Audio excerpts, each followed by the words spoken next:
Hola a todos, bienvenidos a la cápsula número 4 de la materia de comunicación y redacción técnica. Mi nombre es José Rueda y los voy a estar acompañando durante esta cápsula. Comenzamos.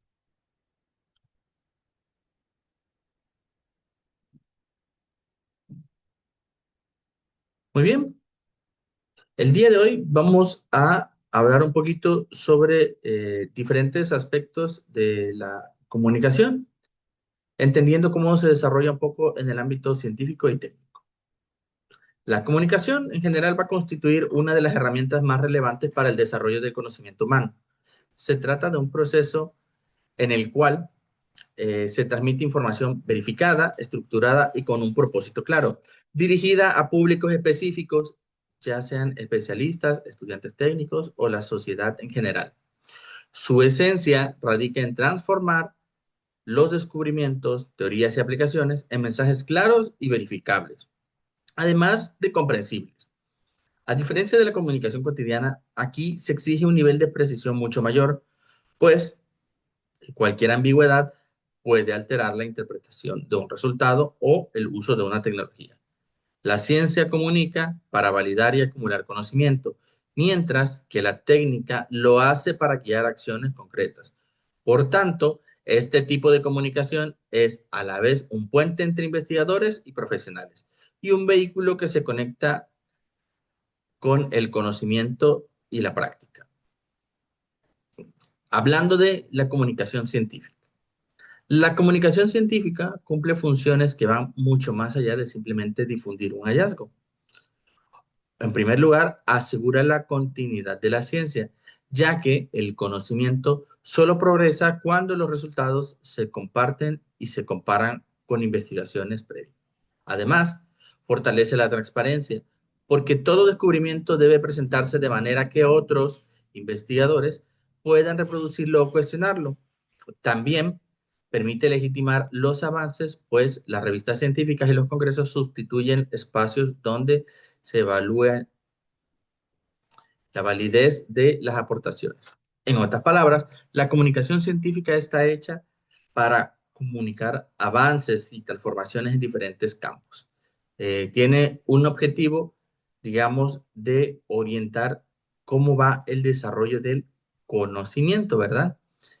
Y no solo está ahí para presentarse, sino para someterse a los espacios de evaluación para determinar la validez y sobre todo el futuro impacto que pueden tener las aportaciones. En un sentido social, la comunicación científica se convierte en un motor de desarrollo, ya que posibilita que nuevas, por ejemplo, nuevas vacunas, tecnologías o tratamientos médicos lleguen al público. Sin ella, la ciencia quedaría aislada en laboratorios y bibliotecas, sin impacto real en la sociedad. Por lo tanto, comunicar la ciencia es tan vital como producirla en sí mismo. Uno de los temas más importantes respecto a la comunicación científica es que es la encargada de evitar la duplicidad del conocimiento. Por ejemplo, en el mundo existen varias personas investigando diferentes temas, pero también hay varias personas investigando mismos temas con diferentes enfoques. En este sentido amplio, nosotros podemos entender que en ocasiones vamos a estar investigando de un modo o de una manera que ya lo esté haciendo alguien en otro lugar y sus aportaciones, si bien nos puedan servir de guía o bien también pueden servir para definir si lo que nosotros observamos concuerda con lo que ellos están haciendo. Que otra persona esté haciendo una investigación relacionada al tema que nosotros estamos haciendo con un enfoque similar no quiere decir que inmediatamente nosotros debamos descartar nuestros procesos investigativos y científicos, sino más bien va a significar que el campo tiene interés validado, es decir, que no es solo un interés particular. No obstante, es importante entender que la mejor práctica es documentarse previo a iniciar una investigación, porque igual existen temas o existen áreas o disciplinas donde la investigación es más limitada y también hay que entender que en este mundo de avances tecnológicos, la información y el conocimiento es también un producto, es también un consecuente, entonces representa un valor económico. Una, una empresa que tenga todos los requerimientos, que cumpla con todos los requerimientos legales para registrar las patentes, por ejemplo, va a ser dueña de esa, de ese resultado, de esas conclusiones científicas.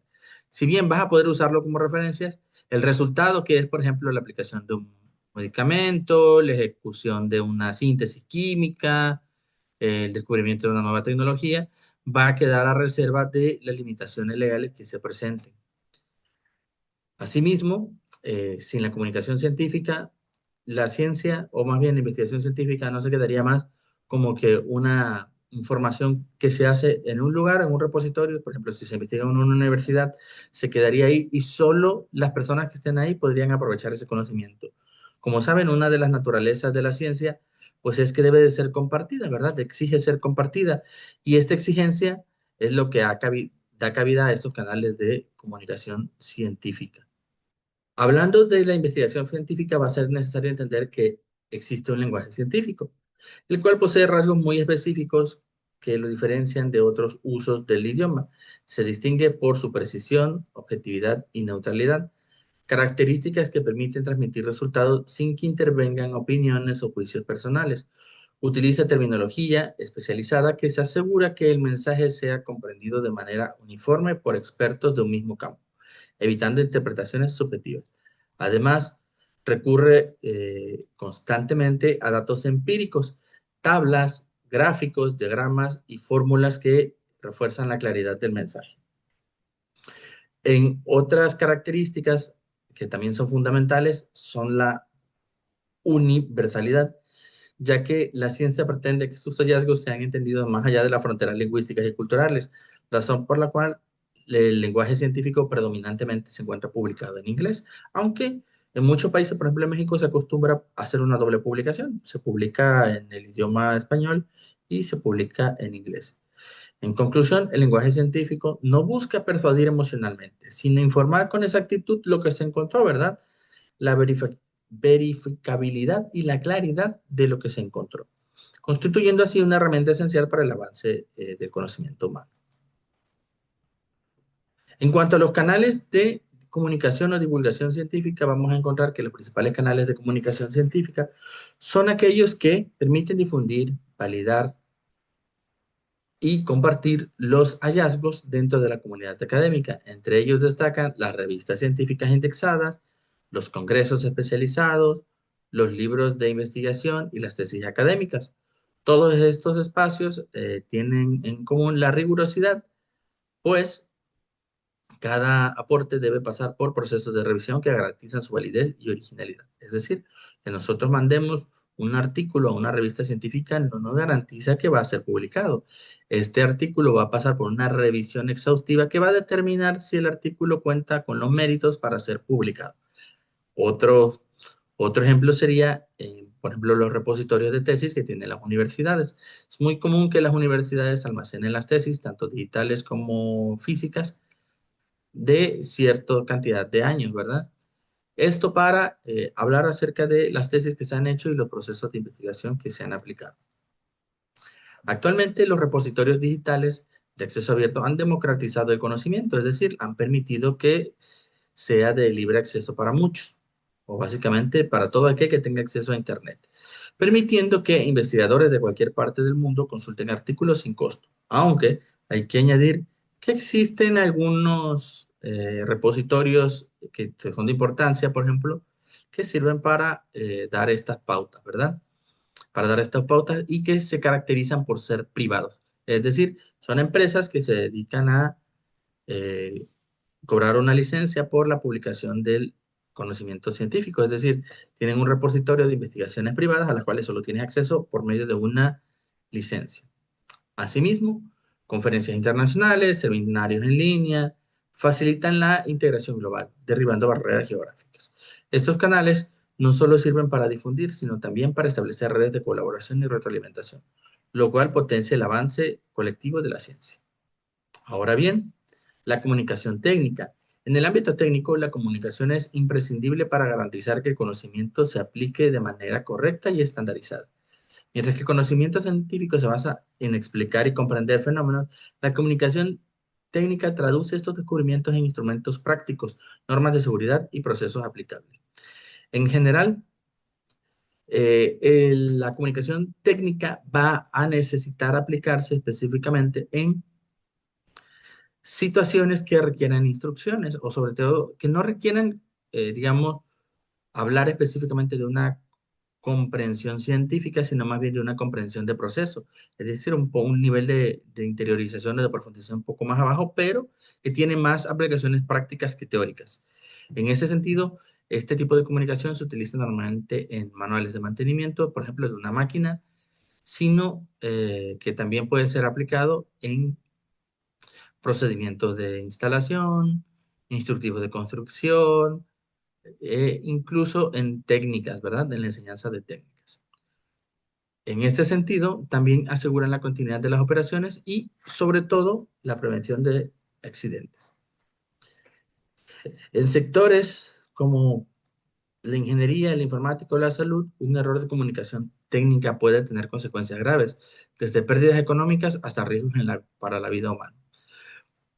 Un ejemplo, digo, a nivel de ingeniería existen igual varios, pero un ejemplo más simple es, por ejemplo, como dicen las personas en Colombia, normalmente cuando se dice que van a pagar una cuenta se le llama cancelar la cuenta.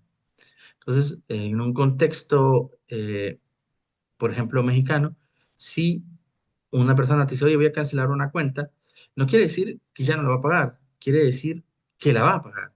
Entonces, tal vez en el contexto mexicano no se entienda tan bien, pero en el contexto colombiano sí. Precisamente aquí es donde entra el tema de el uso de la homologación, ¿verdad?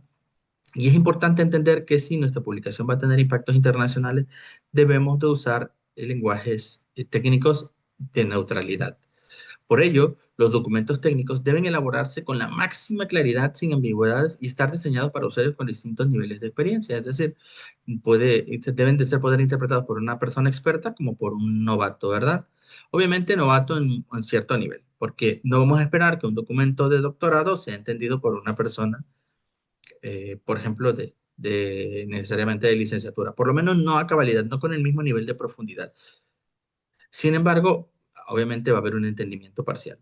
En síntesis, comunicar técnicamente equivale a garantizar eficiencia, seguridad y calidad en la práctica profesional. El lenguaje técnico comparte con el científico la necesidad de exactitud, se orienta principalmente en la acción, no se limita a describir fenómenos, sino que indica cómo operar, aplicar procedimientos y ejecutar. Una de las características más notables es la funcionalidad, ya que su objetivo es ser útil, inmediato y práctico. También se caracteriza por el uso de un vocabulario especializado que, aunque puede resultar complejo, debe estar diseñado para cualquier profesional del área que lo ayude a comprender todo sin dificultad. A menudo se presenta en forma de manuales, guías, esquemas visuales o instructivos que deben seguirse de manera literal. Asimismo, busque eliminar redundancias y centrarse en lo esencial, ya que un exceso de información podría confundir al receptor. En definitiva, el lenguaje técnico traduce la práctica asegurando el conocimiento y que se convierta en acciones concretas y seguras y eficientes. Los canales de comunicación de la vía técnica normalmente es a través de la práctica profesional y la aplicación inmediata. Los más comunes son los manuales de usuario, las guías y los protocolos. Estos documentos o actividades permiten que el conocimiento técnico sea accesible para quienes deben operar equipos. De hecho, en mi experiencia les puedo decir que mucho del lenguaje técnico que se aprende y sobre todo del nombre de algunos componentes de equipos más específicos se obtiene solamente de los manuales, dado que no existe una investigación científica para el nombramiento específico de componentes, sino que normalmente los fabricantes de los equipos eh, tienen la facultad de identificar las piezas que no tienen un nombre común a como ellos vean conveniente.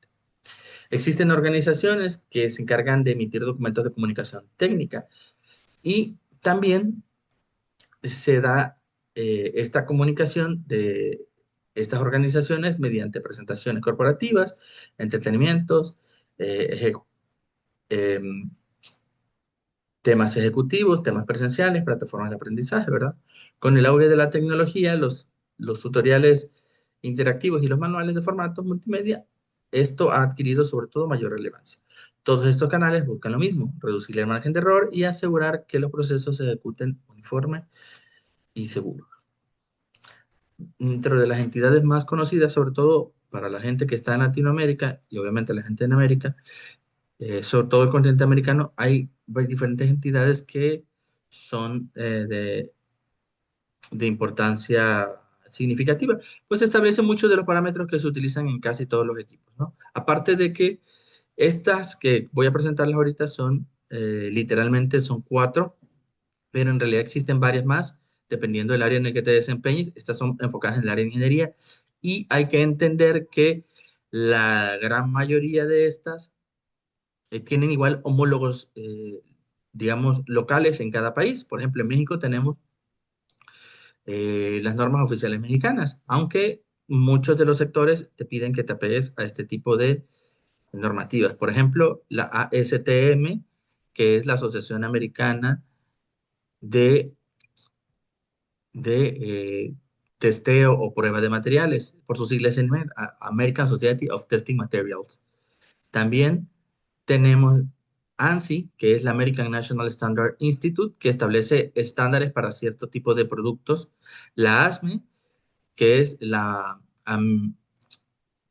que es la Asociación Americana de Ingenieros Mecánicos. Tenemos la API, por ejemplo, que es la Asociación Americana del Petróleo o el Instituto Americano del Petróleo, que su función principal es eh, básicamente dictar normas en ese sector.